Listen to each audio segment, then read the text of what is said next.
Yeah. or Yeah, nothing.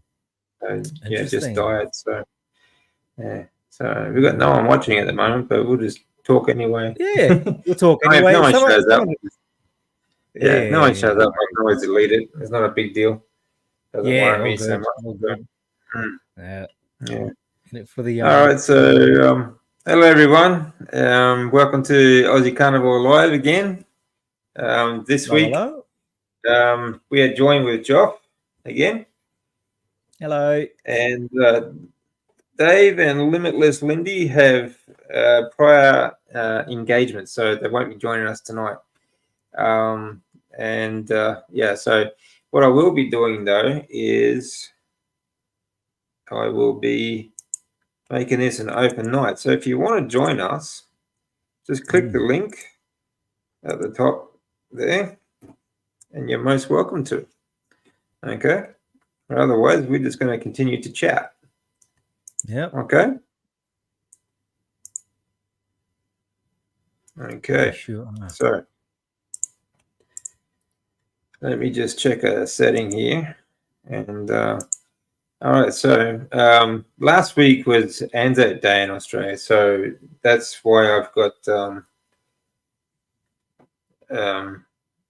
my thumbnail is sorry, I'm just sort of going through things at the moment, checking these settings. Okay, so so Charles Kingsford Smith. Now he survived Gallipoli in World War One. Okay, he was like a postie on a motorcycle through Gallipoli, and then later became a pilot with the Royal Air Force, and later became a famous Australian explorer and pilot. He did disappear. His last flight, he disappeared. He was about 38 years old, I think he was. So he was very young when he died, him and his co-pilot. But he was just an amazing guy. Lived through some pretty horrible things, I'd say, but did amazing things afterwards. And he was born right here in Brisbane, Australia. So, the original, like his birth certificate name was actually Smith, but his mother's name was Kingsford, and they hyphenated it. His brother first did that, I think, in 1902. It was a really interesting family story as well. So when he started becoming like a famous explorer, a famous pilot, he started using the name Kingsford Smith. So Interesting. Which I thought was very interesting. Yeah, very interesting. Yeah. Now I know. Yeah, cool. Now I know because that is one of the main roads here in Brisbane. Now I know a little bit of backstory on it. Yeah, that's right. Kingsford Smith Drive. Oh, hello everyone. Very good to see you. Hello. All right. So it's just the two of us tonight, as I explained before. But for those just joining us, I hope you're not too disappointed that Dave and Lindy are busy with other things. And I think Lindy is sort of helping her daughter out with her flower shop. So while she is hopefully recovering. So best wishes to you, Lindy, and to your daughter. I hope she's healing along very well. Yeah. Okay, so please, if you have any questions, put a Q on the front of it so it's easier for us to locate. And like I said before, it is an open mic night tonight. So if you click the link up the top there, you're welcome to join the conversation. All right, so Geoff, what's been happening on your channel? Oh man, look, nothing much really. I've been really focused on completing my health coach course, which it should be in the next couple of weeks. So that's really been where my focus has. But apart from that, I have been making some content here and there. We did the interview a couple of days ago, or probably a week now, which I will post on our on my channel. But a couple of things interesting that I saw, trending on social media lately has been the whole priming protocol. I know we talked about this 2 weeks ago. Yeah. But that seems to be like a hot topic in the carnivore space right now. It seems to. Have you seen much talk about priming? There's always talk about priming and fasting and these sorts of things. Actually, I was reading, I've got an interview tomorrow morning for everyone listening with Dr. Roberts Lufkin. Okay, he wrote the book Lies I Taught in Medical School. He's a medical school professor. So, it's going to be a really good interview. So stay tuned for that one. But he was part of his book. He talks about the TOR mechanism. Okay, TOR. Right? Yep. This puts into perspective or the reasons why fasting is a good idea. Okay, it's called the TOR switch. Okay, now what this does is our bodies. I mean, we are built to go for long periods, or sometimes long periods without food. And hunter gatherers. So usually there wouldn't be something for you to eat in the morning. You sort of get up and you go out hunting and bring something back for maybe dinner or lunch that night. Okay, so it's just a natural process for us to not eat like first thing in the morning, for example. And the TOR switch, it pretty much it regulates your your glucose and things like that, and when your body puts on weight, and when it doesn't. Okay, the problem is when the agricultural sort of revolution happened, and we started eating a heap of grains, and we got food all the time. Okay, we didn't have to go out and hunt for it and things like that. That TOR switch is pretty much locked in the gain weight sort of mode. Okay, people stopped going through fast. People stopped. They didn't have to go hunting and gathering sort of thing so much, and so that. This is one of the causes of obesity and things like that. So this is about repairing the mechanism. It's called the TOR switch as well, and like how our body works. So this is a great reason for fasting. Apart from other things, because it also helps you suppress things like glutamine and glucose, which feeds disease and things like that. So, but back to the question, it's always been a very popular conversation or talk piece in the carnivore community, talking about priming, and whether you call it priming or loading or just like fast prep, whatever you want to call it, doesn't really matter. It's the same thing. I always just called it loading, like years and years ago when especially when I was going between treatments, because I fasted a lot through treatment. There's only about 5 or 6 days at the most where I could actually eat. So I ate as much as I could, So I just call it I just look at it as loading, and. But it all means the same. With it doesn't. I mean, it's just different terminology for the same thing. But it just helps you to get through the fast. Lindy says, you shouldn't be white knuckling through a fast. You should be able to do it quite easily, like comfortably. All right, you should be comfortable while you're fasting. So.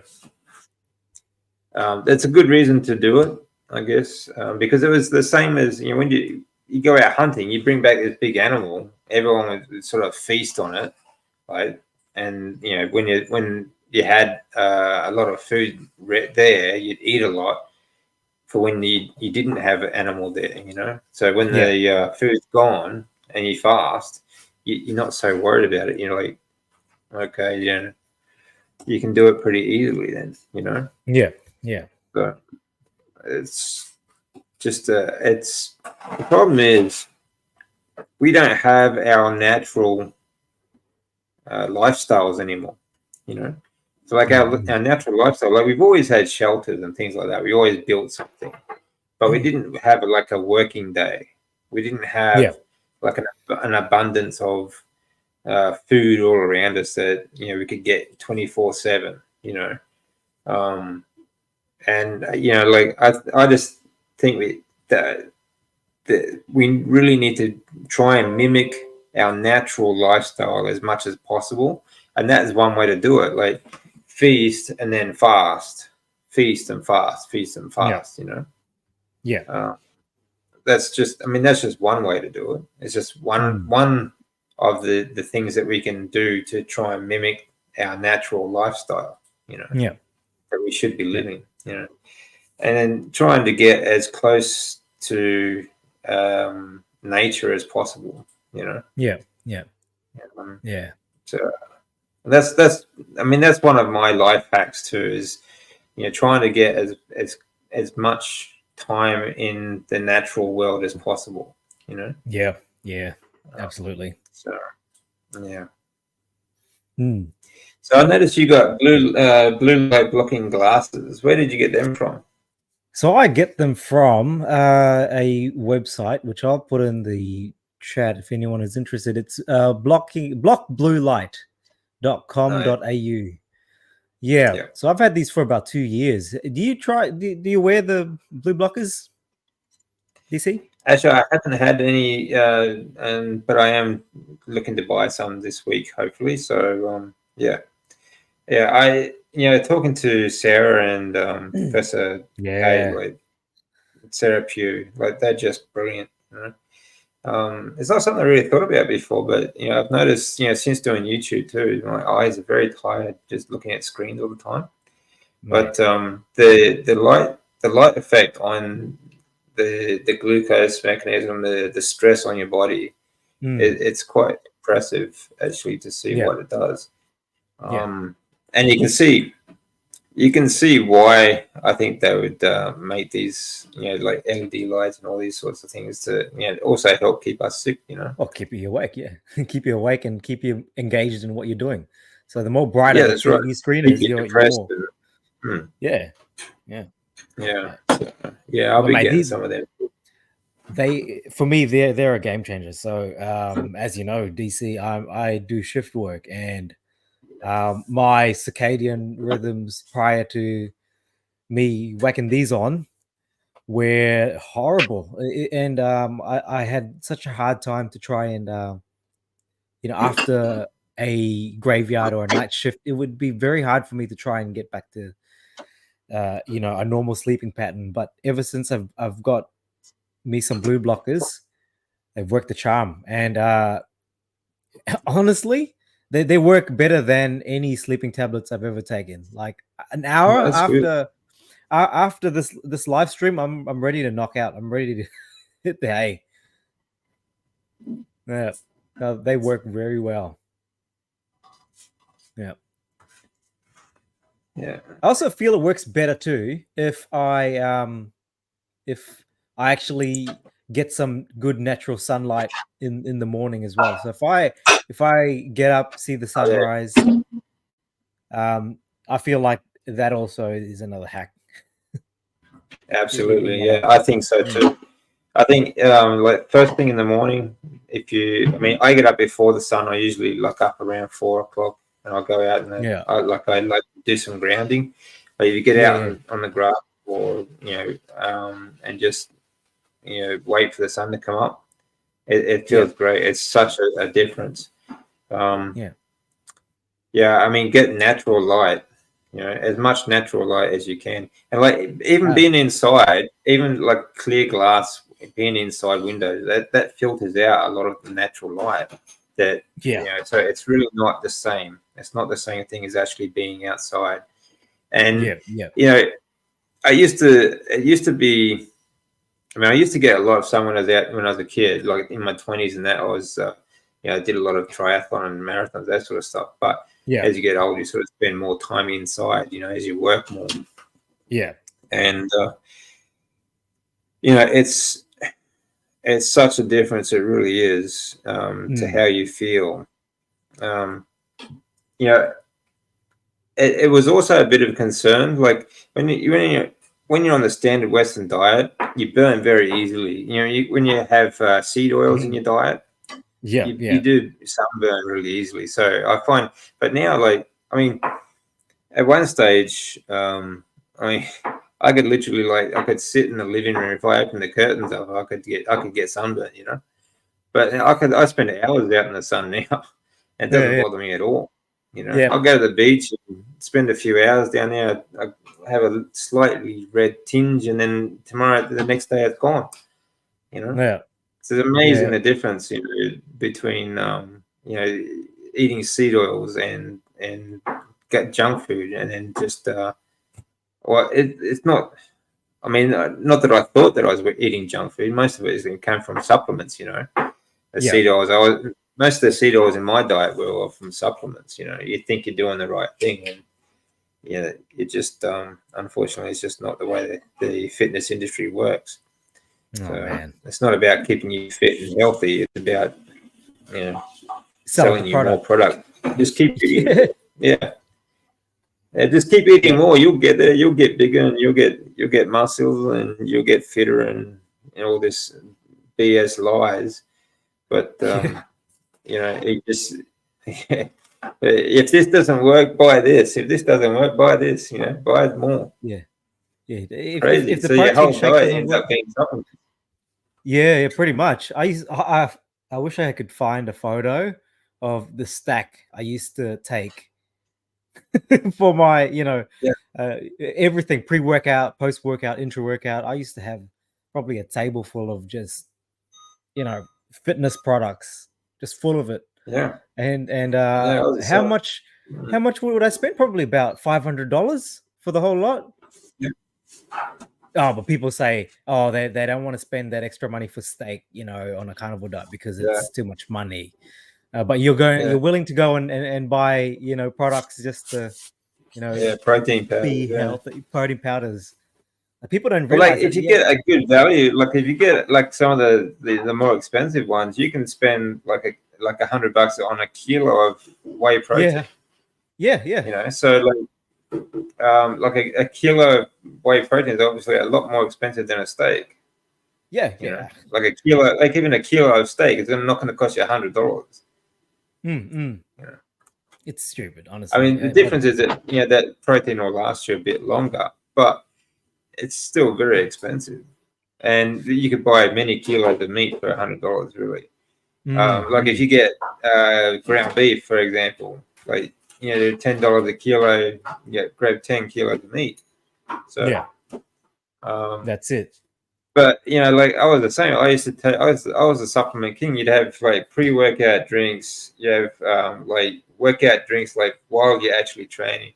Then post-workout drinks. You have protein powders. You have all sorts of other BS supplements, testosterone boosters, and all this other garbage that you just are totally unnecessary. Yeah. No, it's a money-making business, the fitness industry. And I don't know, would that change anytime in the future? We'll see. Well, I hope so. I think stories like ours, hopefully the people will wake up to the fact. But I think there's always diehards when it comes to politics, religion, and food. For some reason, I don't know what it is about food. People get really defensive about it. Especially vegans and these nut jobs that keep supporting the globalist agenda. But I think they just don't like the fact that they've been lied to. Yeah, yeah. and that they fell for it. You know. Mm. But we were all there. We all did. We all sort of fell for the food pyramid and all that sort of grains garbage. And Oh yeah.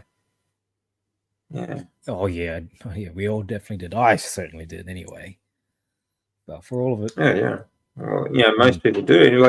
And like I said, like tomorrow I'm talking to Dr. Robert Lufkin. He was the same. He was a professor at a medical school.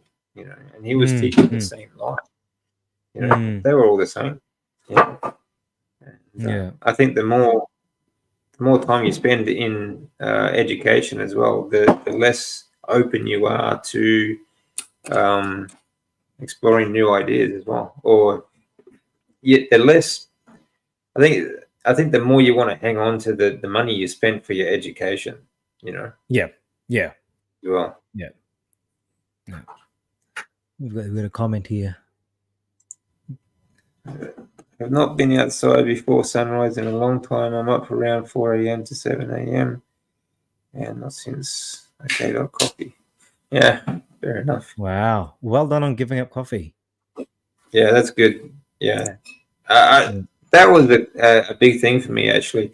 I mean, I never was like a really big coffee drinker. I was always just the instant stuff and, 1 or 2 a day sort of thing. But, giving up coffee completely really helped me actually with, since I gave it up, I have tried it once or twice just here and there. Yeah. And the headaches you get are just incredible. It's really intense. So, mate, yeah, I've just had a long black. I've just had a long black, and my head is like I regret it already. Yeah. You regret it. You regret it instantly, I think. Yeah. Go to the newsagent and get some yellow or red. That's a good idea. Oh, that's a really good idea. Yeah, cover the screen. That's a good idea. Yeah, very cheap alternative. Thanks for the tip there, Jeff. Yeah, thanks, Jeff. Yeah, awesome name too. Another that's another thing about sunlight is the red light. Red light is and you can actually do like red light therapy. There's LEDs that you can buy that very, very expensive stuff. Actually, really good for healing that you get from natural light. We are solar powered. And a lot of our energy comes from the sun. So it's not just the food that we eat. The food that we eat gives us about 30%. The rest of it comes from being outside. So the more time you spend outside, the better it's going to be for your health. It really is. But that's a great tip, actually. A bit of cellophane over the screen. Yeah, no, that's a good tip. You can also get red light filter. There's an app for it as well. If you guys want to do that, that's another alternative. Yeah, it's free. Yeah, that's a good idea. Yeah. I have got my 18-year-old to buy her own food. I spent $60 this week. She spent $200 on her shopping. I'm glad I'm not eating that stuff. Yeah, in box bagged there food. You go. Yeah. There you go. Well done, Josephine. And they say carnivore is expensive, hey? Yeah, that's right. I never found that. Did you, DC? Well, I thought that too, actually, because when you first start buying meat, like especially like if you buy a bulk or anything like that, you just at the time it's expensive, but if you break it down, you think, okay, well, I'm not buying supplements anymore. I'm not buying medications. I'm not buying, and of course, I'm not going to see the doctor so much and all these other things.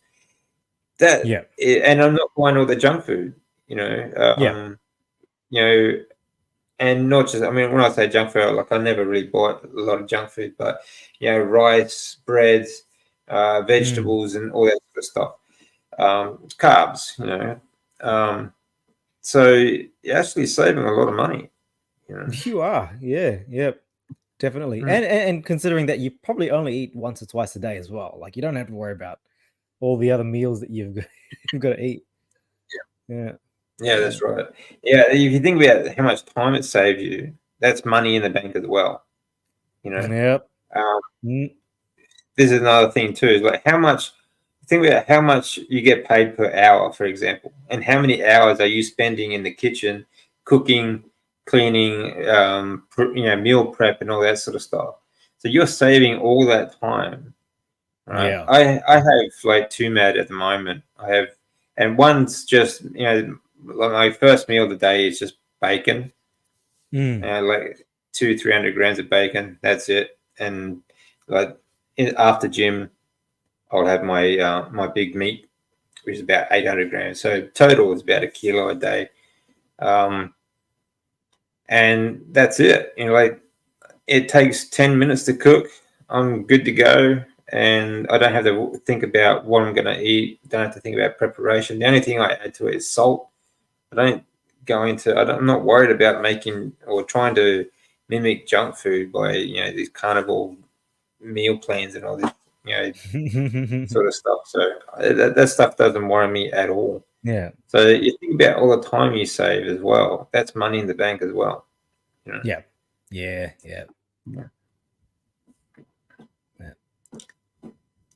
I do 1 meal a day. Greetings. Hey, how you doing, man? Thanks for joining us, buddy. Thanks for coming on. Nice comment. Yes, greetings and superior metabolic health to you all. Thanks, Aid, and to everyone else. Very good. Yeah. I just sorry, you were going to say something, John? No, I was just saying, Aid's put another comment. Olsen's salt. I've never heard of that. What is Olsen's salt? Olsen's salt. Good. Okay, I'll check that out, mate. Yeah. I'll have to Google that. Yeah. Like that's another thing too. Like the carnivore community is really big on supplements and especially electrolytes. Oh, let's talk about that. Yeah. It's just always here, like, oh, what do you do for your electrolytes? And wait, I eat salt. I don't need it. Yeah. So, and a lot of people maybe, I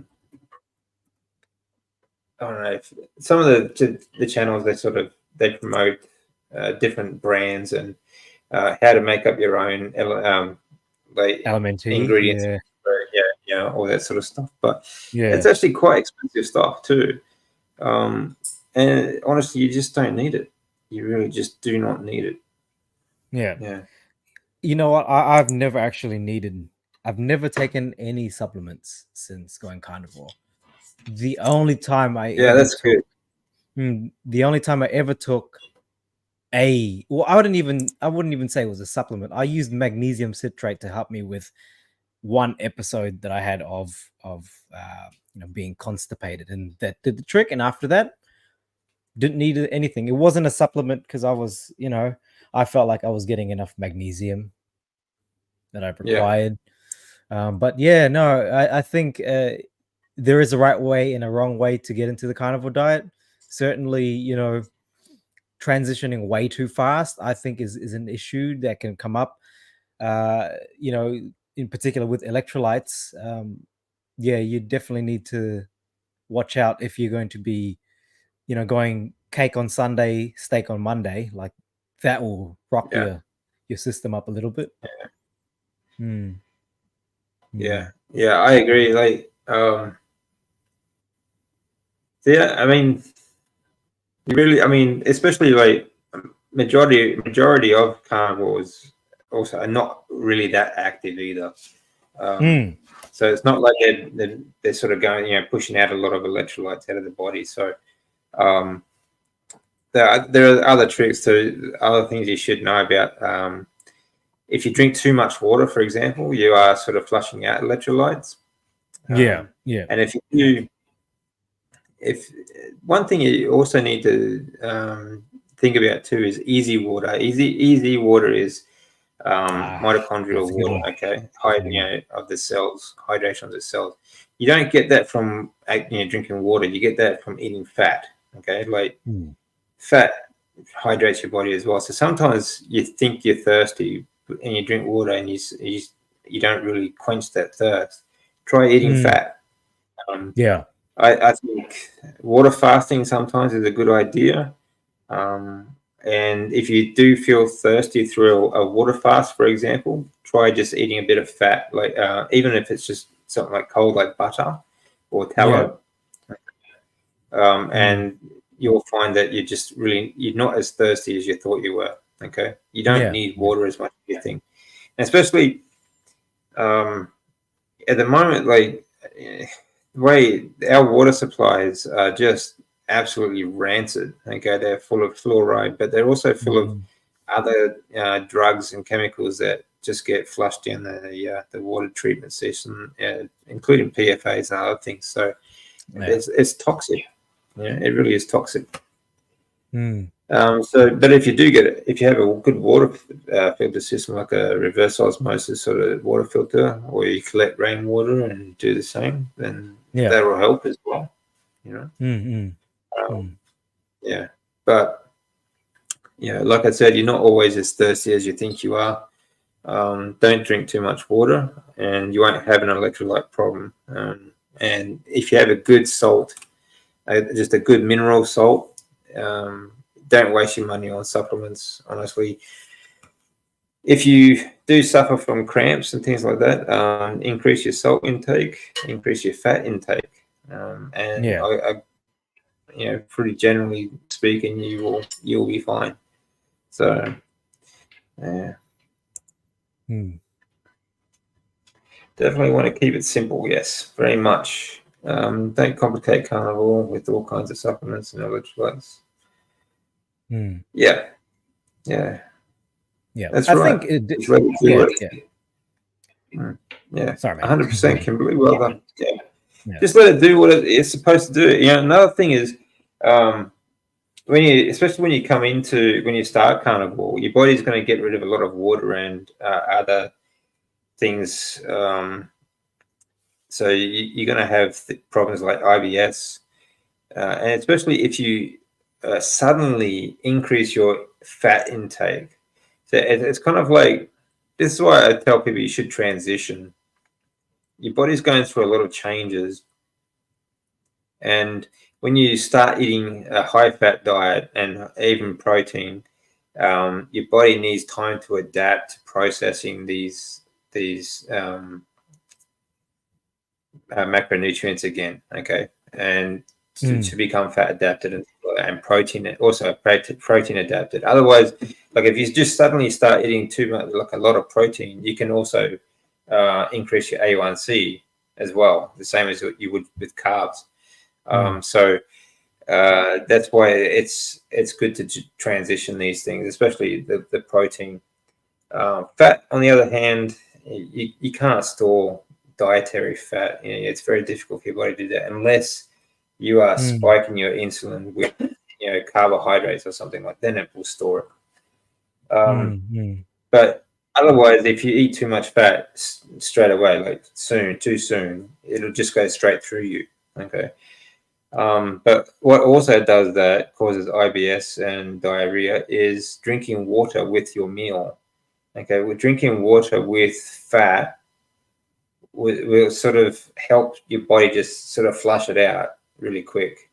So try and avoid drinking too much water with your meals. I mean, sip water, that's fine if you need to. But just try and avoid drinking too much water with your meals, especially when it's high-fat meal. Yeah, protein meal. If it's just protein, it's not going to be too much drama. But if it's a very fatty meal, then it's going to go straight through you. Okay, so you just want to let the fat do what it's supposed to do in your body, heal your body. Okay, so heal your lymphatic system. So try and avoid too much water with a fatty meal. Okay. I've got a few comments in here. Yeah. How you doing? If you want to join us, there's a link at the top of the chat. Yeah. You guys, remember I owned electrolytes this last week and started taking them. A number of problems have gone away. Yeah, well, to each their own. But honestly, if you just give it time, you're really not going to need them. What I do find though, with people adding electrolytes to their water, they start drinking more water. Okay, because they enjoy the taste. You enjoy the taste of the electrolytes, and it's just another thing that they pretty much get addicted to, or they just start drinking more and more water. So, like I said, you don't need as much water as you think you do. So that's just something, and another reason why I avoid that sort of stuff as well. But if it works and it helps for the short term, I think people can use that as a Oh yeah, as a tool. yeah, definitely. Yeah. I mean, when you're transitioning as well, when you're going from like the standard Western diet onto carnivore, you may need some supplements. Some people do. Yeah. And whatever helps you get off the Western diet is going to help, in the long run. But it's not something that I think it's not something you want to do long term. Okay. No. Yeah. Hey, Graham. Oh, hello.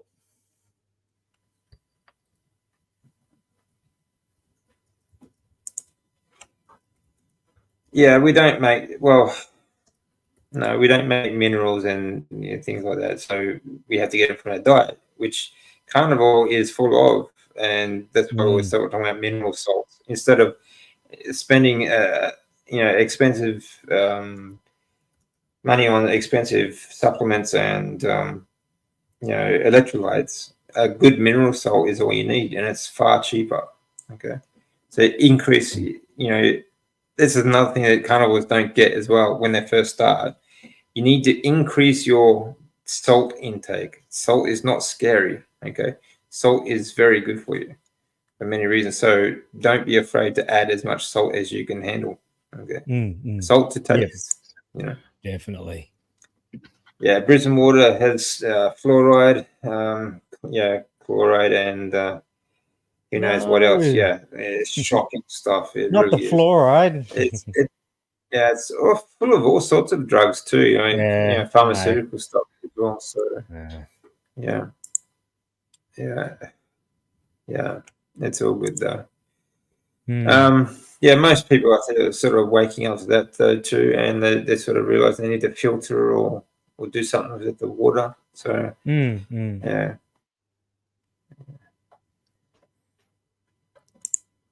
Oh, Smith, I shot 100-kilo boar yesterday. Wow, free pork forever. Mate. Good. And wild pork too, so much healthier. Be wild if it's wild boar. Yeah, much healthier than like store bought sort of grain fed pork. Yeah. Hello. Hey, Graham, how you doing, mate? I'm good, David. How are you doing? Hi, good. Joe. First time meeting you. Hi, Graham. Nice to meet you, man. Nice to meet you.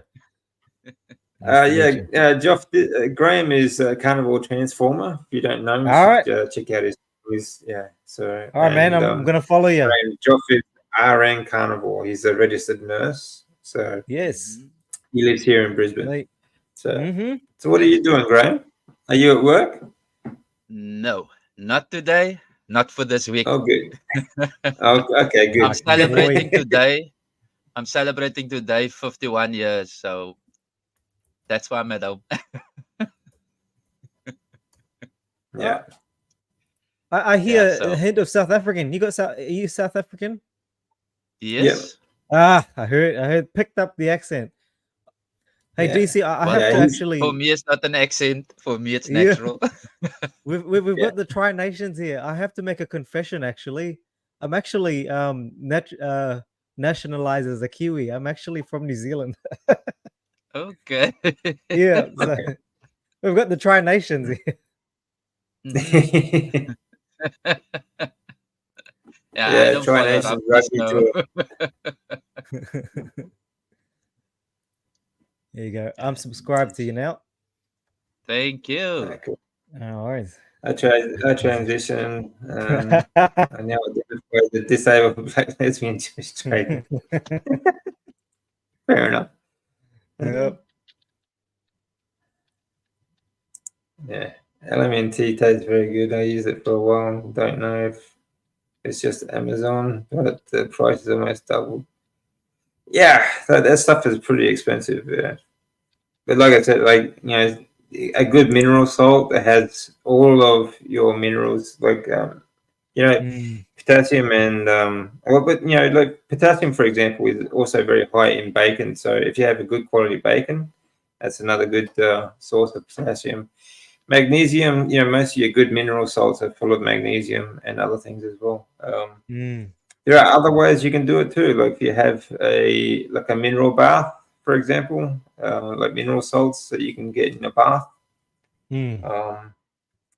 But yeah, I mean, honestly, the only time I have any trouble is when I haven't had enough salt, like cramps or anything like that. I have had cramps in the past, but again, like I said, it was just I was going through a period where I wasn't eating enough salt, and I wasn't eating enough fat. You get a lot of your vitamins and minerals all come in your fat as well. Okay, so this is why it should have a high fat diet. Okay. Okay. Yeah, I go heavy on the salt. I'm heavy on salt with my food. I just and I go any kind of salt. A good mineral salt is high in magnesium as well. So I don't see. I really. I have not had to. I used to supplement with magnesium, but I don't anymore. I don't need to. I used to supplement. I used to take supplement like magnesium, or 3 times a day, actually.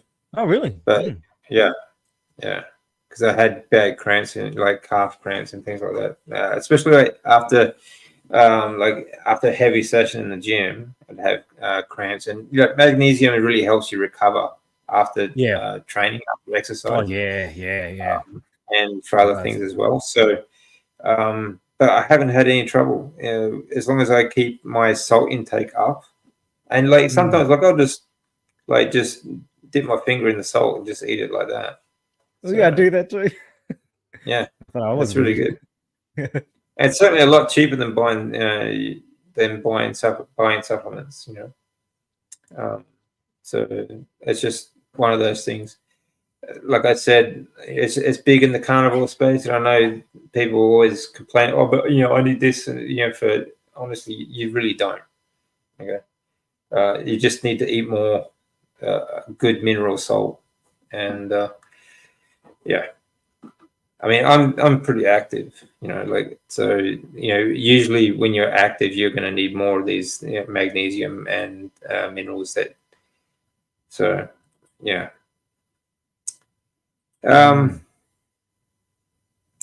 Okay. Happy birthday here. Someone's got a birthday. Graham's birthday, mate. Happy birthday. Oh, you didn't catch it? Is it your birthday, Graham? No, I didn't catch it. I didn't catch Did you say? Oh, sorry. Is it your birthday, Graham? Yes, end of the month. You by us. Oh, sorry, man. Happy birthday. Thank you. How old are you this year, Graham? Same as your age. Take a guess. Well, 20. Same as mine. I don't think so. Take a guess. 28. I'm 51. Was that? You're 51. 51. Oh, okay. Mate. Very cool. You look much younger than that, I'll tell you.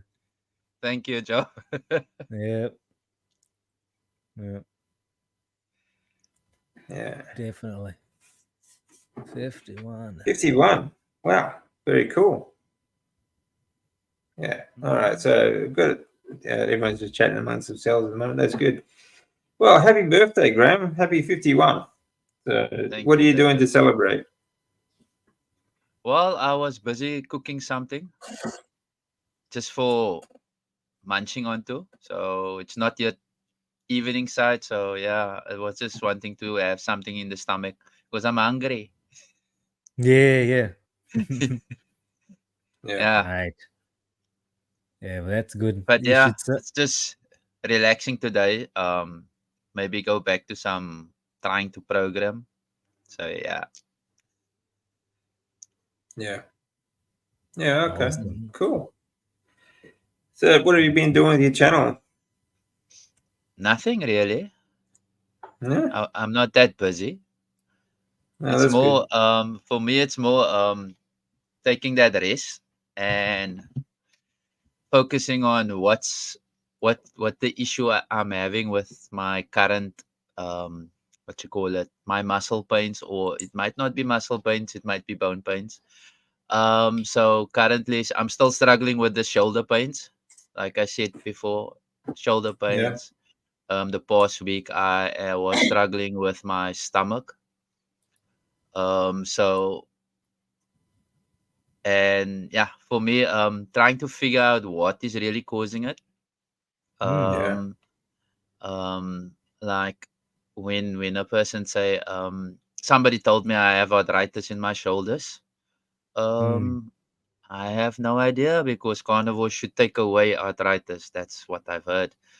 So going on a Well, it strict, depends on the cause of the arthritis. I don't find it likely that it'd be arthritis, because the shoulder is a floating joint. It's kind of like it's just sort of muscles and tendons and stuff like that. There's not a yeah, lot of actual bone in the joints, so um,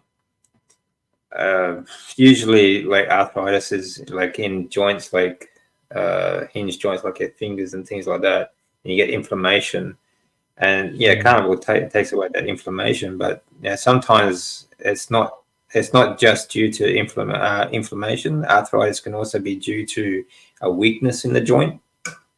Mm. Okay, mm-hmm, so as we get older, it's more prevalent because the joints get weaker, and and you're adding more pressure onto that joint, you get that arthritic sort of pain. Right. yeah, So that's yeah, why building muscle as you get older is really important, because mm-hmm, you strengthen your joints. So it just depends on the cause of the uh, the inflammation, or the cause of the pain.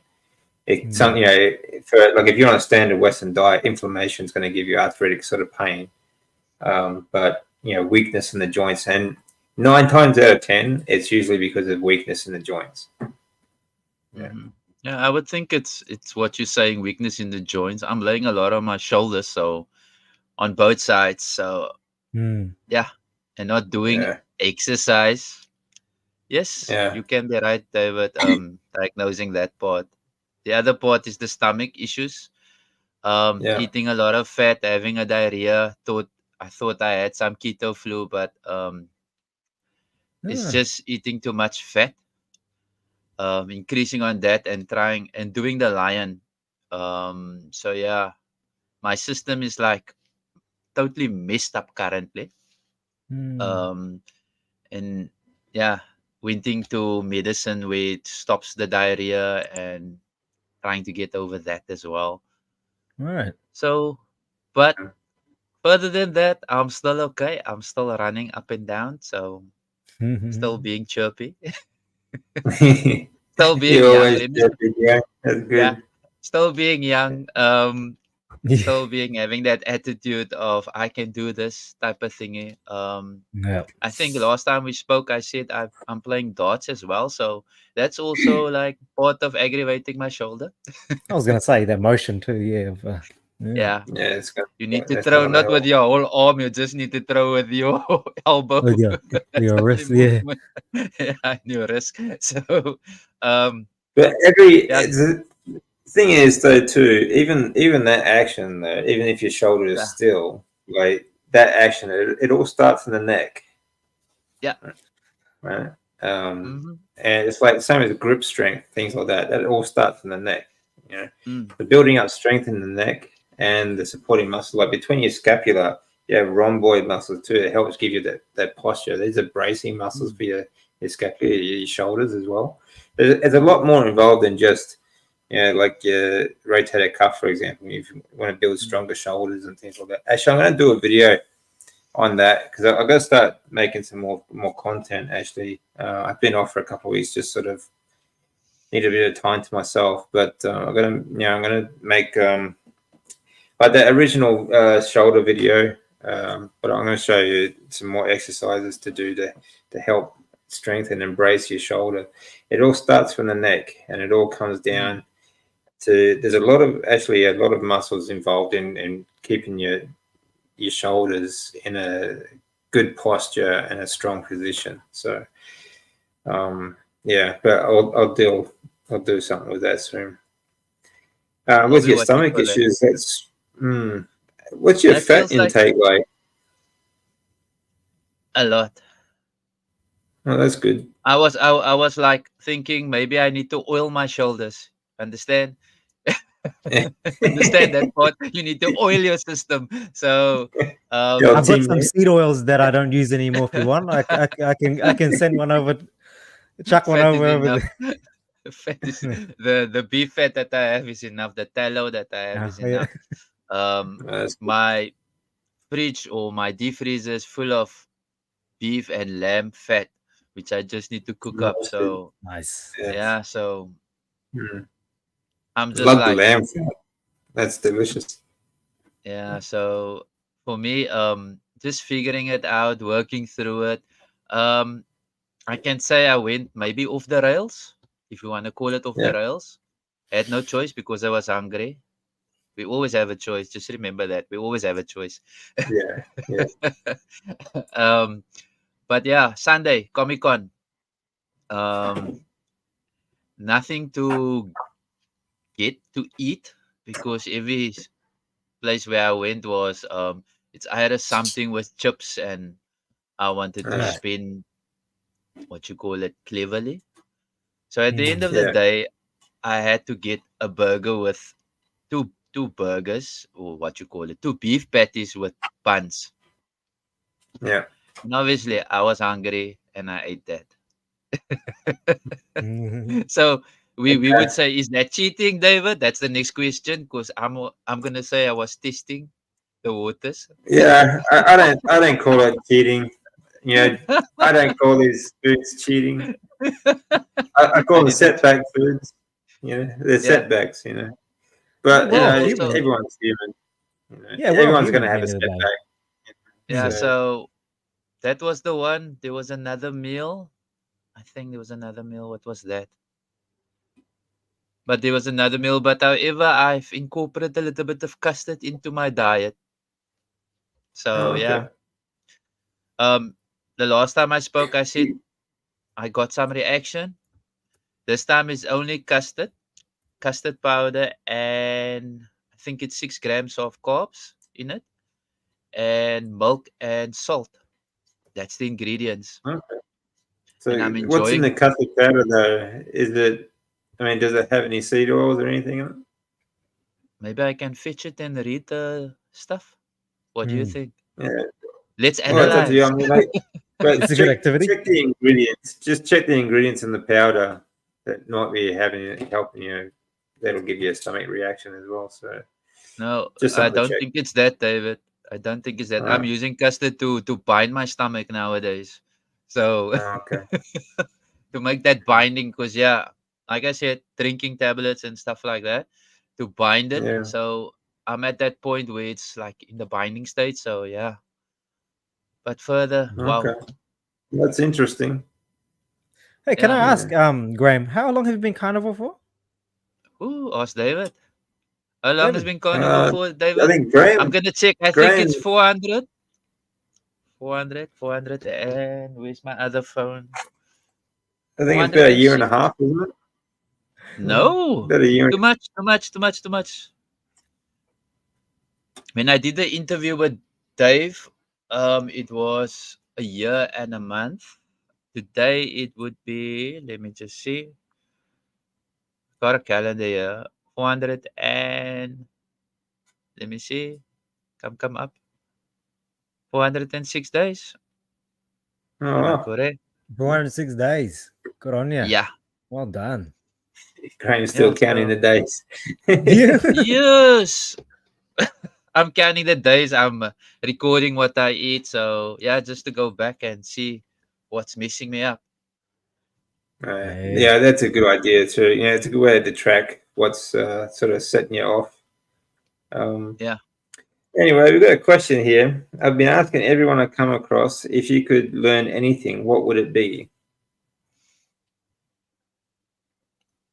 The question is, learn what? Anything? If you could Anything. learn anything, what would it be? What would you like to learn more than anything else? Currently, for me, I'm gonna pop in like programming. It's my desire to make a game.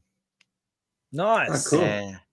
Right. So from way back when I was a wee bit of a child, when first playing games, I got this idea, and I still having this idea, meaning that I need to make a game.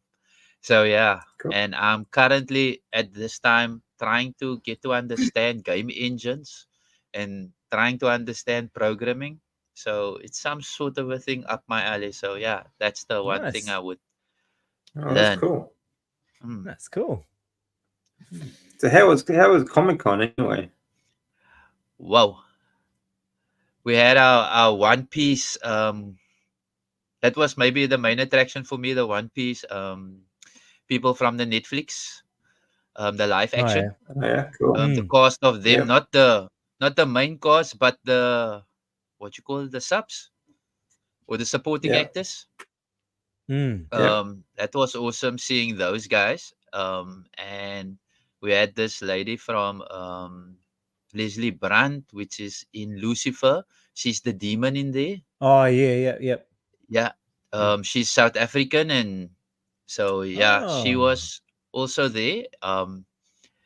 And then we had some, I think, a Todd something, which is a guy who's basically doing comics for DC, not DC, Marvel. Spider-Man is Okay. his main character that he draws. We had a guy like that also there. So yeah, further than that, everything was superb. My daughter also went as Penelope in Wreck-It Ralph. That character. Oh, okay. Yeah. Nice. Yeah. Yeah, awesome. And Princess I Penelope. tried to go as Luffy. Um, however, David, I got something before I can dress it as Luffy, and I got this. I don't know if you can see it, hoodie, which is a whole comic hoodie. Oh, Nice. okay. Yeah, You That's so can't I really cool. see went it properly rather, because of the. yeah, Yeah, I nice. went rather in that yeah, and the hoodie that I showed you, not the hoodie, the cap that I showed you of the Mm. One Piece. I went in that, and yeah, I had a brilliant time. Yeah, and we also played a game called Forbidden Islands board games. So Oh, yeah. that also where you can sit down and learn a new game or a board game. So they had that as well. So it was awesome. Cool. Yeah. Yeah, Oh, that sounds cool. Sounds like a Nice. lot of fun. yeah, Okay, and they're so still George. going. They're still going on until the 1st of May. Oh Oh, wow. cool. Tonight, what is Oh, today? that's long. Tuesday.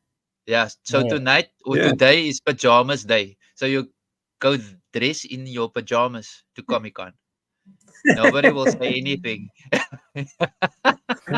So they had that theme for today. Yesterday it was horror. That's So usually the gamer's attire, isn't it? Like gamers just get up, they never get out of the pajamas, they spend the whole day on the computer playing games. That's it. Yeah.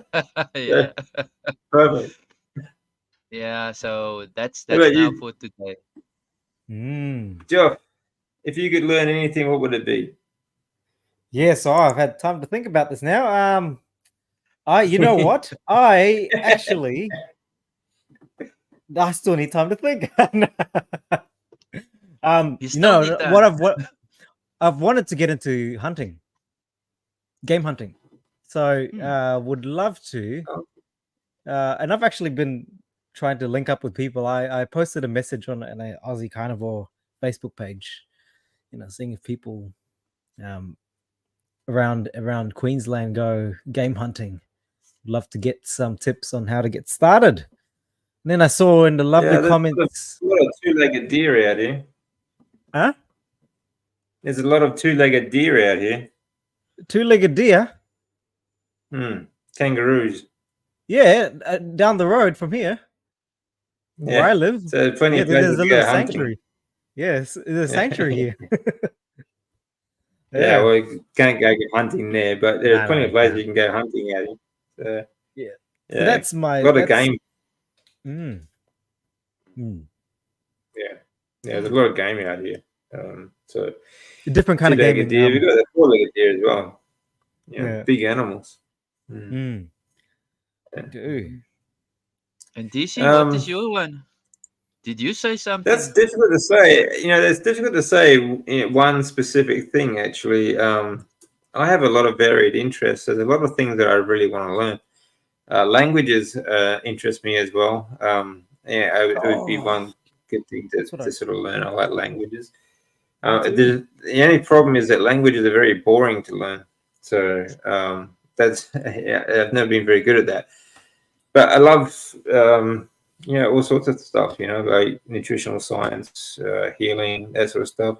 Sports science. I've always been into that. That was my degree was sports science. So there's a lot of things that I suppose learning how to make videos and things like that would be very useful as well. Like all this tech stuff, because I'm not very good at that. Something like that'd be quite useful. Business, I'm quite interested in business, and I'd like to learn more about that too. How to make money. That would be good. Don't we all? I would say to make passive money. Yeah, that's work. Passive money would be good. Okay, so do you know about lower extremity ankle calf swelling at times? I saw one of Dr. Barry's coaches tell someone to add potassium. Yeah, that's one thing. I mean, like I said, potassium and magnesium, they're quite important. A lot of people are deficient, especially in potassium and magnesium. Okay, so this is why I say, like, if you have a good source of bacon, for example, it's really high in potassium. But the reason why it's high in potassium is because that it is processed with salt. Okay, like I said, a good bacon, something that doesn't have any seed oils or anything like that, it is processed with salt. But there are other sources, other things that are high in salt that you can eat. Even fermented vegetables like sauerkraut, okay, is quite high in potassium. And I recommend sauerkraut for many other reasons too. It's actually very, very good for IBS. It's very good for helping your digestive sort of problems with gut health and other things as well. It's also very good for clearing esophageal mucus, like after a cold or flu, things like that. Because of the salt content. The reason why it's so good for you is because of the salt content, which is, again, if you have a very good mineral salt, you're going to feel a lot better. Okay, so things like potassium and magnesium problems will go away. Another thing with ankle and calf swelling, okay, can also be things like lymphedema and lipedema. Okay, two different things. Your venous returns there. It gets into moving your lymphatic system as well. If you have ankle swelling, sometimes it could be just water. Okay, and it can manifest like in your foot, like around your toes, around your ankles, okay, or in your calves. Exercises like I'm not saying you don't need to eat like a lot of these sort of things, but like when you get like deep vein thrombosis, these are things that simply caused by staying still too long. Okay, so like moving your feet, okay, just up and down, just move your feet up and down like that.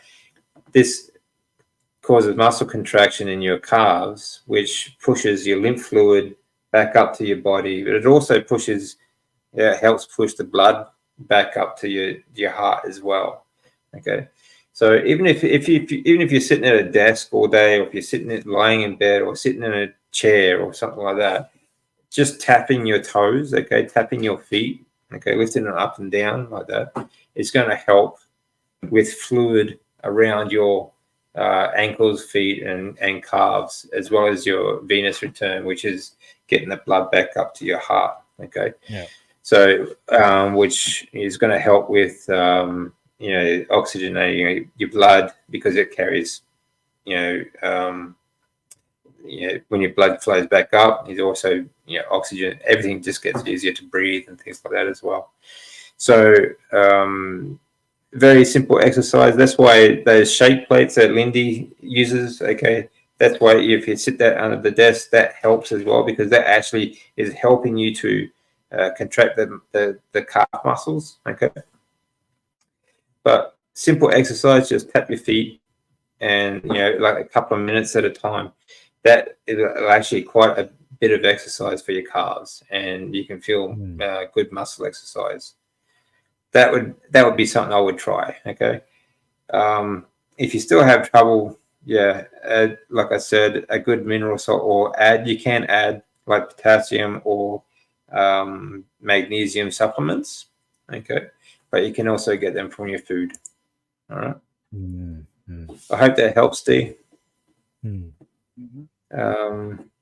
Okay. Sorry, guys, a bit behind in the comments and questions, so I'll try and catch up. Graham, I enjoy seeing your cooked meals. Thank you, D. Nathan, that's a good one. I would learn happiness. Yeah, that's a good one, actually. That's very good. That's a very good one. Yeah. Okay, probably a true mate. I guess she's talking to someone. Yeah, okay. Okay. Just been level 8. Yep. G'day, mate. How you doing? Hey, Carnivore Jonathan. Muscle, Jonathan. How you doing? I know.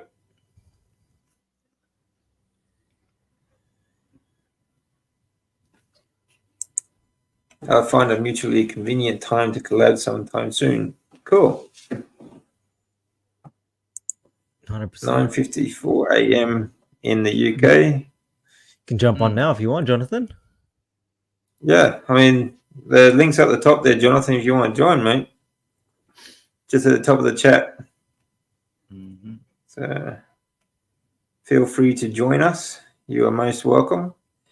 And anyone else that wants to join us, you are also welcome. Okay, I stopped drinking. There's a good one, Sandra. I stopped drinking 6 years ago and gave up darts and World 8-ball comp for a few years. Oh, okay. Ooh. Cool. World 8-ball comp. So it must be very. So don't. Sounds like a pool shark. Don't play. Yeah, that's the thing. It's this is when like the food and alcohol becomes part of our entertainment. If you do, like there are competitions and some people make a lot of money from playing billiards and darts and things like that, but that's all sort of very much a bar culture as well. So you tend to drink more in those situations and eat, the standard sort of Western diet. Yeah. I still get stresses, but I can handle it way better than before. That's a good point. Stress is stress is a big thing, and there's a lot of things that actually stress you as well. And I think there's also a difference between there is a positive type of stress and a negative type of stress. Okay, so like we were talking about before with Jock's glasses, like blue light is another stressor on your body, and it also sort of makes it increases like glucose and cortisol, and also is a contributor to obesity and diabetes and everything, all the disease and stuff like that. But apart from that, things that you can control with light glasses and things like that. But other than that, the negative stress too. When something goes wrong and you get stressed out, and it's just life. But your diet, it sort of blows everything out of proportion too. Your diet is such a big stressor on the body. And you think about how long we were all on the standard Western or even just low-fat diets and high-carb diets. That's a major stress on your body for a very long time, Huge. Yeah. Positive stress, though, stress of having a goal and trying to achieve something, that is a positive stress in my mind, because it drives you, it pushes you to try and do more. Exercise is another good positive stressor. It's good for your body. It does stress your body, yes, but it is a positive stress. So I think people should know the difference as well. But yeah, I think on carnivore you do tend to, because I think you can think better. You're much clearer headed, and you just tend to handle stresses a little bit better, I think. Yeah. Being carbless sort of you kind of put yourself in a balanced state of your hormones, and so those don't come into play so much when it comes to decision making and your cognition and whatnot. Yeah, you're welcome, D. I hope it helps. I really do. Yeah, that's right. Yeah, your cognitive function it is a huge, and there's a lot of people, psychiatrists now, speaking up about that sort of stuff as well. Like, the effects on diseases like Alzheimer's and things like that. The ketogenic diet that is actually helping people, because it's not just the fact that they're a low fat or low cholesterol sort of diet, but the fact that they're a high carb diet, which actually makes your body produce less cholesterol, which affects your brain. Okay. And it affects your hormone production, which means obviously your moods and everything like that as well. It all changes. So that's just such a big difference. It really is. Yeah. Okay, I try and catch up with some of these comments. Sorry if I skip you guys. Yeah. Thanks, T. Yeah, Dr. DC. Maybe that's something I should do. Yeah, you change your handle, Dr. DC. There you go. Yeah. Well, a lot of people just put a doctor in front of their name and then they're not qualified. Like that Gregor idiot. So, yeah. Yeah. Yeah. Exercise stimulates mitochondrial improvement. See, that's another thing. Positive stresses will actually force a good reaction by your body. For example, like heavy lifting actually stimulates your body to produce more stem cells. Okay, which you can also do with fasting. And the more stem cells in your body, the better, because and the way your hormone production goes is depends on what your stem cells will do later on as well. So very important to have, at least you need to have a good positive stressor for your body as well. Yes, you also or geez, someone just ending. Yeah, someone's finished in Australia, but I guess that's part of someone else's conversation. That's okay. That's a good one. I did my medical degree at the Ansel Keys School of Medicine. Yeah, that would be Gregor. Yeah, he got it out of the Kellogg's box. That's it. You got the certificate from the Kellogg's box. Yeah. I'm pretty sure they handed them out. The Kellogg's cornflakes. Those little things they always used to give you, toys for the kids. Yeah. Pretty sure he got his medical degree out of that. So, but he hasn't taught any. He hasn't actually treated anyone since. So, there you go. Yeah. So, okay. So, what else is going on? What's going on with you, Any DC? more questions? What about you, man? Yeah. Okay. Well, actually, like I said before, I sort of had a bit of time away from YouTube. I've just been doing the bare minimum recently because I just, sometimes you just need a bit of time and sort of think things for yourself as well. But tomorrow morning, my time, tomorrow morning, I'll be talking to Dr. Robert Lufkin. So stay tuned for that because that's going to be a really good interview. He wrote the book Lies I Taught in Medical School. He was a professor at a medical school and still is. And I'll go. Actually, I'll give you a little hint of some of the things that we're going to talk about tomorrow. Yeah. He has a list of chapters and all these different lies. Okay. Let me see. For chapter 2, the metabolic lie. That's the title of the chapter. Chapter 3, the obesity lie. Okay, so talking about calories in versus calories out being a lie. The diabetes lie. The non-alcoholic fatty liver disease lie. The hypertension lie. Actually, that was one of Graham's things with hypertension. The cardiovascular disease lie. And chapter 8, I'm very interested in is the cancer lie. Chapter 9 is the Alzheimer's lie. Chapter 10, the mental health lie. And number 11 is the longevity lie. So these are all things we're going to be talking about. These are chapters in his book. So it's going to be very interesting, actually. Yeah, I'm looking forward to it, actually. So I've just been doing, I've been doing a few things today. That one of them is researching because I always like to do at least, every interview that I do, like 1 hour, I do at least 5, 6, up to 10 hours of research. So, because I like to know as much about them as possible. So, I just think it's worth the time as well. But very interesting stuff as well.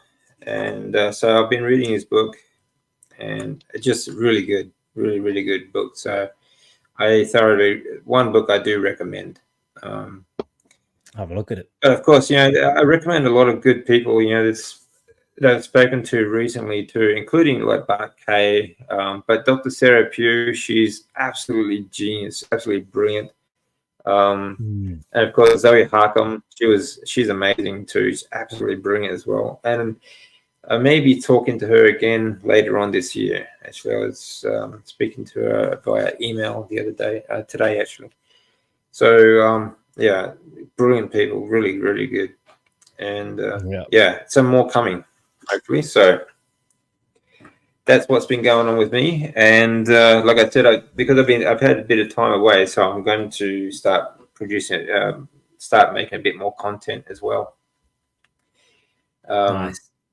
I'll also be talking about some people who are like some of these influencers that are really bad influencers. Okay, like there's one here in Queensland, a young girl who says she's a fruitarian. Okay, which is not even vegetarian. Like means that they only eat fruit. Okay, so basically they eat sugar all day long. They're gone fruity. Completely. She's an absolute Fruit Loop. She literally has a video on dietary fat, and she said it's called fat because it makes you fat. It's already fat. So when you eat fat, it just makes you fat. My God, that's it. That's the entire video. All right. It's unbelievable how ignorant and stupid this woman can be. She has absolutely no knowledge, education, or any background when it comes to the processes of the body, the lymphatic system, the digestive tract, or anything like that, hormone production, anything like that. Just unbelievable. And she has like 50,000 subscribers. I was just going to ask you, just nuts. she's probably one of those that have got Mm. tons and tons of viewers and subscribers. Oh yeah. That's So the state it's of- crazy. Like, I mean, like, I understand some point, like, because like people like that, they're sort of they're pushing the narrative, like the globalist narrative. They want everyone on a plant-based, unhealthy sort of diet. So I get that YouTube sort of pushes that out and pushes the video sort of thing. But what I don't get is that people actually subscribe to that utter nonsense. She literally said, like, her qualifications was like a 12-month fitness course. That's it. Like her qualifications are so thin. Her list of qualifications are so thin that she even put on the list the employee of the month at McDonald's. That's how bad it is. It's shocking. Yeah. This is someone giving dietary and medical advice. Yeah. It's unbelievable, and people listen to this utter nonsense and they believe it.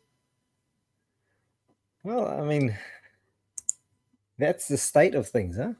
I wonder if she has any idea of the amount of toxins she's consuming. Yeah, that's right. The amount of deuterium that would be in that diet, and you think about the way fruit is growing these days as well. It's not like everyone has a backyard, like an orchard in the backyard, where they just go and pick all the fruit they eat. They buy it from the store. It's all covered in, and it's all genetically modified fruit as well. So it's all much sweeter than it should actually be as well. So the fructose content, the pesticides and everything that's sprayed on them every day. Yeah. Like the fruit's got to look good, otherwise people don't buy it. Yeah. There's lots of things that go into this stuff. Yeah. So it's just absolutely, it boggles the mind. It really does. It boggles the mind. Yeah. Vegans are the deluded disciples of the death cult, and mortgage their health for an ideology. Yeah, exactly. Yeah, they pretty much are. They're like the useful idiots of globalists. So basically, I used to be vegan. You have no strength or muscle mass. Yeah, that's right. I mean, you can't. This is the thing too. I sometimes get. I see some people call themselves vegan athletes. What's this link, Graham?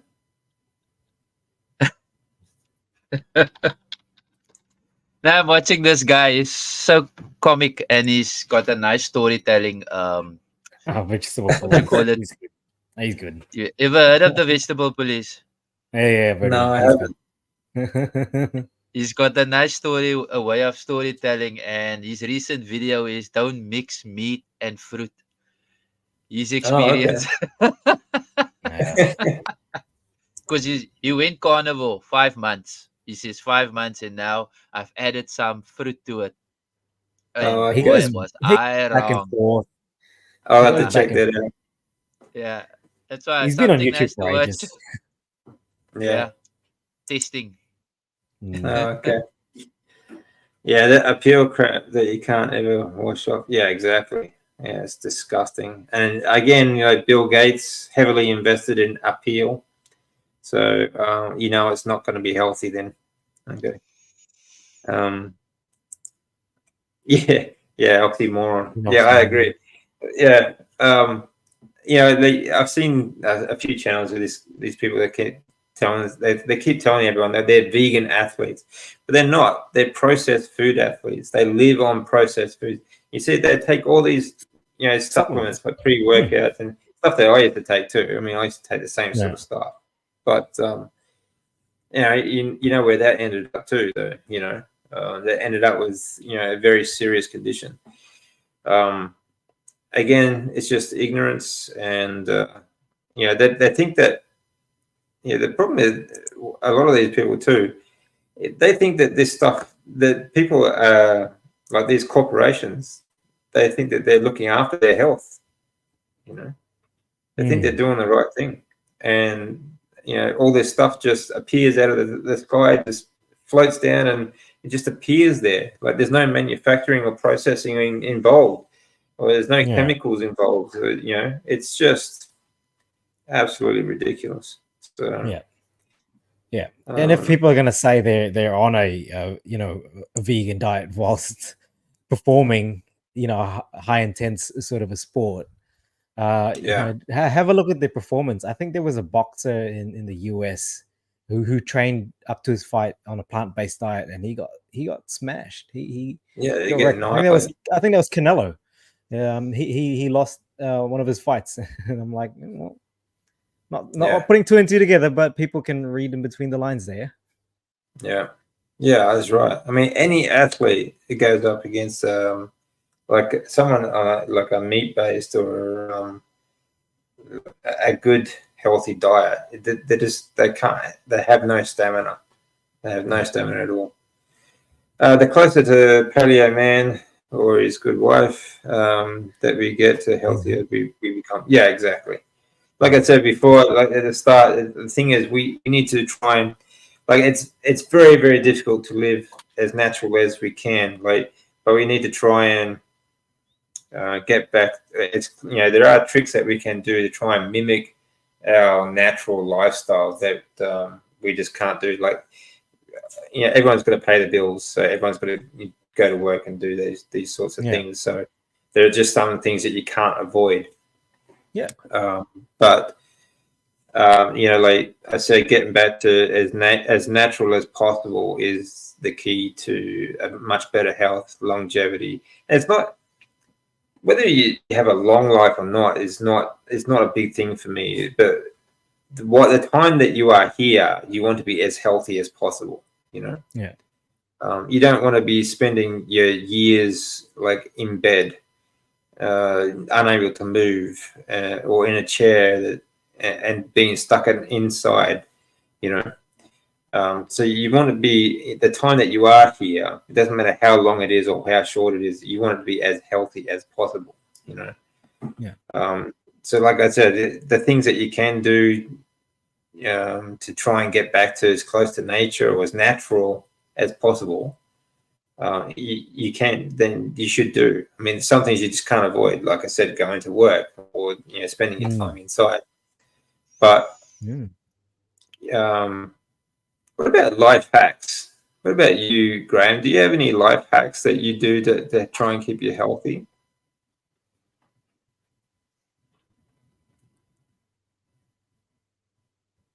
Life hacks.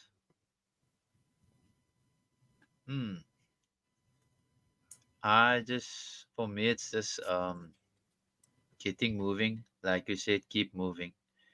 That is something that is like stuck. That stuck to me. That keep on moving. And if I can't move, I was a person that used to lie around, in a sense of just in bed. Love the gaming life. Weekends was somebody that just being lazy. Let me rather say, just get it out there, being lazy. That because that's what people see. You're just being lazy. So, this change around of the carnivore, it's as this new, like you said, a thing where I would say, keep moving. You feel more energy, younger. Feel like you're a teenager. There was, I think, this weekend was like that moment where you feel like you're a teenager. You can attempt anything, and being able to be in that mindset is something good. I think there's different, what you call it, chemicals running around to make you feel that way.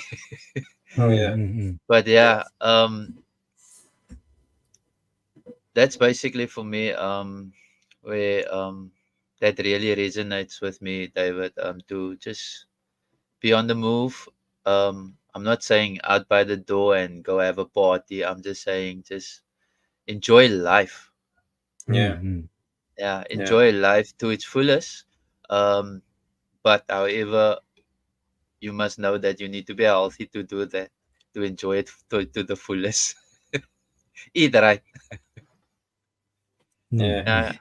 That's Absolutely. another thing too, is that light we were talking about before too, like blue light. It really reacts to you, helps your body, well, it really makes your body react, and like not just for your glucose and your cortisol and things like that. When cortisol is activated mentally as well, has quite a problem for you. It's quite a problem for you too. So if you're like a gamer, you spend a lot of time looking at screens, so it's going to really affect your body, mental health as well.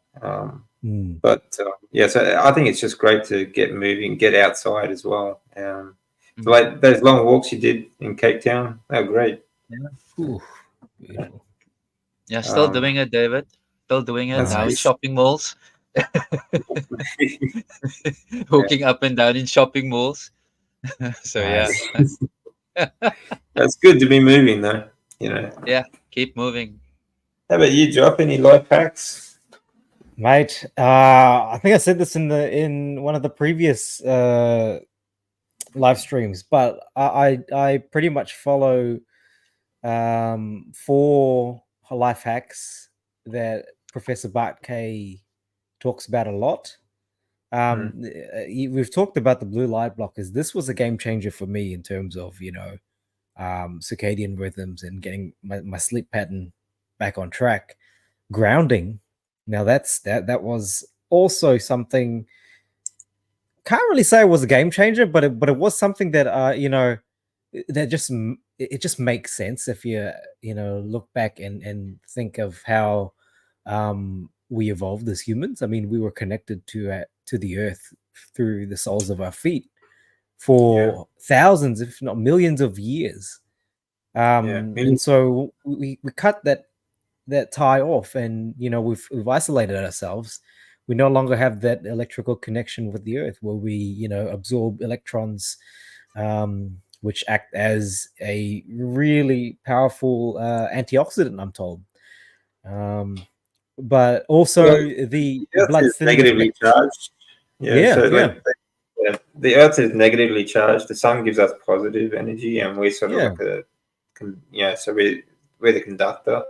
So it's really important for our energy we get from outside. Being connected to grounding is so important for 100%. like charging ourselves, and absorbing the sun as well. Of course, we're solar powered, but we need that earth. It's like whenever you have like a connector in the car, for example, you have a positive and a negative, or a positive and sort of negative charge there to run everything. And we're the same. We conduct electricity and that power the same way. So yeah, it's really important. Yeah. Also, if people are want to look into grounding, one of the interesting things that they found was the blood thinning effects it has. So that was what interested me is blood viscosity goes down quite an amount, and I was looking at that comment that was brought up about the calf swelling. I thought actually, that's something that would help. Yeah, I think grounding it could work. So that's something, whoever that was, I can't find it now. That might be something. That might be something you want to get on top of, is get yourself electrically grounded. Yeah, I didn't think of that, but yeah, you're right. Grounding might actually help with that. I think it would actually. It's not going to make it any worse, that's for sure. No, 100%, yeah. Yeah, so I would also get into grounding. Grounding is very important. Can I get in the just do some incident with my wife?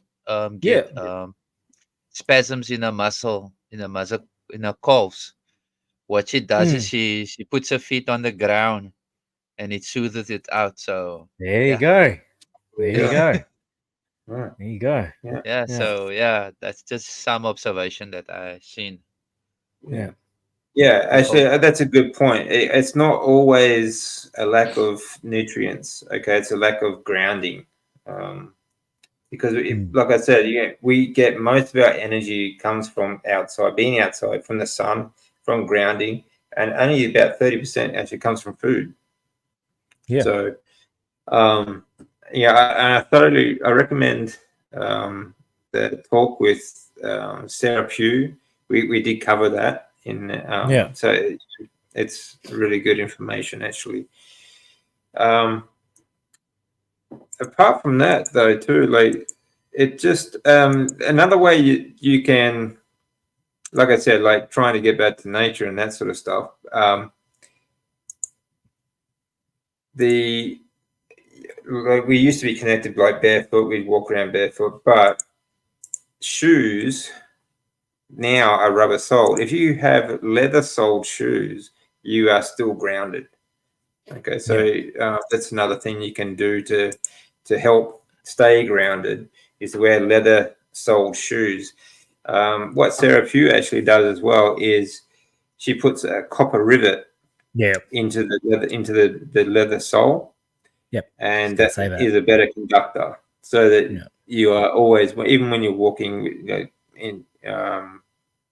so you're wearing shoes and stuff. Like if you leather sole shoes with a copper rivet, you will stay grounded. Okay. Yeah. It's not as effective as barefoot, but it's still going to help. It's going to be better than not. So another great thing to do is grounding. Yeah. Actually, I'm going to do a video. That's one of the videos I got to do too. Some of my life hacks, for not just for managing cancer, but for longevity, for better health, just better health in general. I mean, it's certainly helped me. But some of my life hacks, is hugging trees good? Hell yeah, it is. You are gonna get connected to Earth. Well, yeah. I guess in that sense, it would be good. Yeah, you would be. Yeah. Yeah. I suppose we used to call it hippies tree huggers. Tree huggers. Just be careful of the juices coming out. Yeah, true. Yeah. Just be careful of that. Don't get too close. But I mean, it's not just from our feet though. Too, like our hands. Being connected to the earth. We absorb a lot from our feet and our hands being connected to earth. But I suppose hugging a tree is going to help. So that's why gardening is a good thing too. If you can get outside and do a bit of gardening, you're digging in the dirt. You're actually digging in the dirt. You're going to be really well grounded. Okay, so digging is really good. And try to do it barefoot. Do a bit of barefoot gardening. Okay, and you'll be well grounded then, and it helps with a lot of things. Sure does. That's certainly one of my life hacks is grounding, deep breathing. Like certainly deep breathing. Diet, of course. The carnivore diet, high fat diet, I should say. Let me see. Some of the other things are like deep breathing. Movement is so important, which is covered with the breathing as well. Grounding and sunlight. Get as much sunlight as you can, and just try and be as natural as you can. In this very unnatural society. Okay. Yeah. So it's hard. Yeah, definitely. I mean, there are some things you can't control, but the things that you can control, then you should. You try and control as many things as possible, such as your water. Like if you have filter your water, you can get reverse osmosis filtering. You can even charcoal filters. Any kind of filter is gonna help. And blue light blockers, for example. Okay, that's another good one. Block blue light. Get as much natural light as possible. Get as much natural light. Natural light, also the sunlight helps your body to get rid of deuterium as well. Okay, sweating helps your body get rid of deuterium as well. Okay, so exercise is always good. Still grounding. Okay. So long as you're not sort of insulated with your gloves that you have on, like if you're not wearing rubber gloves, if they're cotton, you still will, absorb the electrons from the ground. I mean, it depends on how, like, if it's like off the ground, like if it's a metal sort of bed, like metal is a good conductor of electricity and things as well. So that you're still going to be grounded. And like if it's just like raised, as in like it's still on the ground, like it's just surrounded by so wood, for example. You're still grounded. So as long as you're digging in the dirt, it's all going to be good.